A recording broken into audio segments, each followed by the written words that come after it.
Now it's my turn. So, thank you everyone. Good afternoon. It is fantastic to see everyone here having such a great time today. And me personally, I know more than anyone just how much that will mean to both Robert and Jane, who have put in so much time over the past year to make this day so wonderful for everyone. So just very quickly before I begin, on behalf of New Words, thank you so much, all of you, for coming along today, making the trip down. Some of you have just been hearing from very, very far away. It really does mean a lot to them. So thank you all very much. And putting up with this rather unusual, I would call it, British weather. So, ladies and gentlemen, I have been reliably informed that best man's speech should be no longer than what it would take for the groom to make love. It'd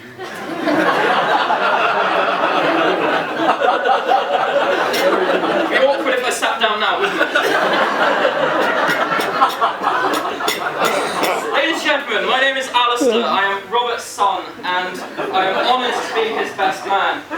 So, I'm at university, I'm a student, and I don't think Robert could have picked a more inappropriate or unreliable person to be his best man today. What I'm referring to, maybe he just forgot I was at university, but if this speech is going to be anything like my typical day-to-day student life, it would be full of sexual jokes, maybe, delivered whilst completely intoxicated, and I would have started writing this at 11 PM last night, which I believe are all awful, awful things to do in a speech. But needless to say, I'm still a son and probably the best person to do the job.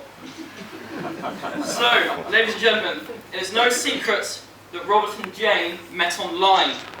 And whilst I have absolutely no problem with this whatsoever, many of you who know Dad like I do, will also know his slight incompetence with technology.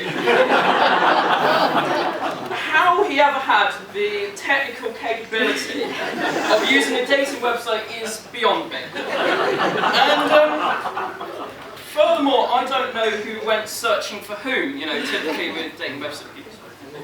And either it was Robert who searched for someone fun, outgoing, beautiful, open-minded, I could go on, etc., or it was Jane who just searched for someone going bored and quite lazy.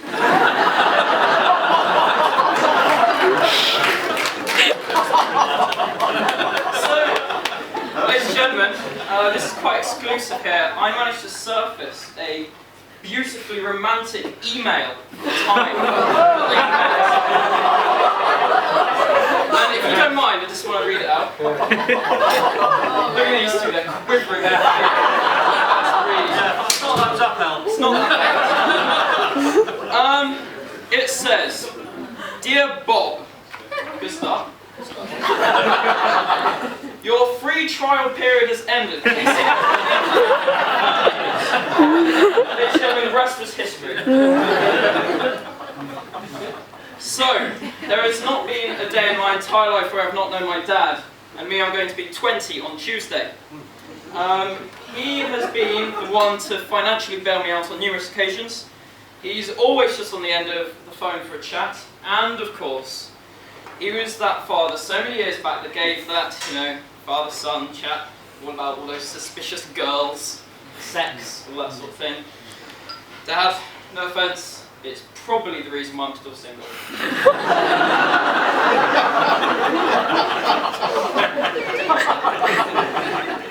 So, ladies and gentlemen, today my thoughts are shared with my older sister and Dad's only daughter, Isabel, over here. And wouldn't you agree she's looking absolutely wonderful today? Yeah.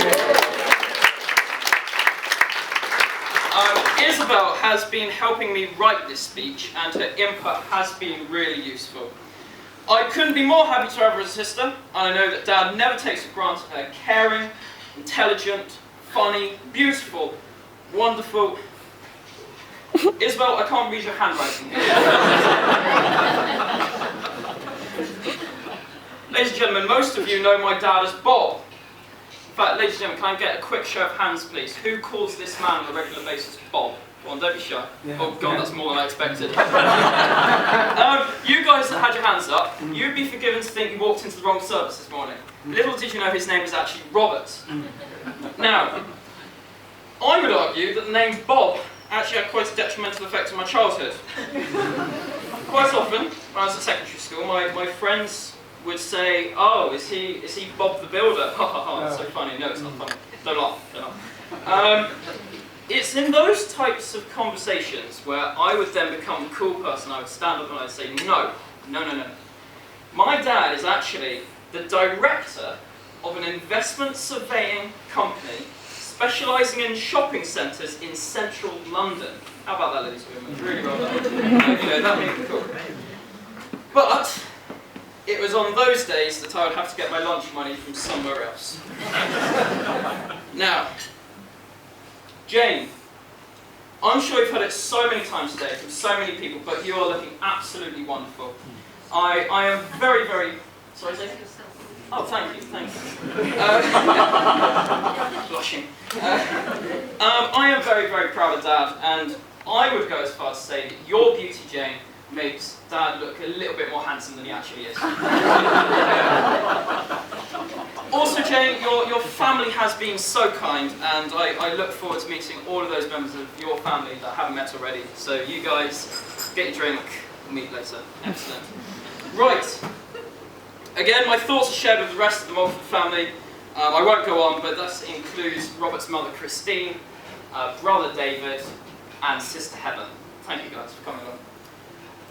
Ladies and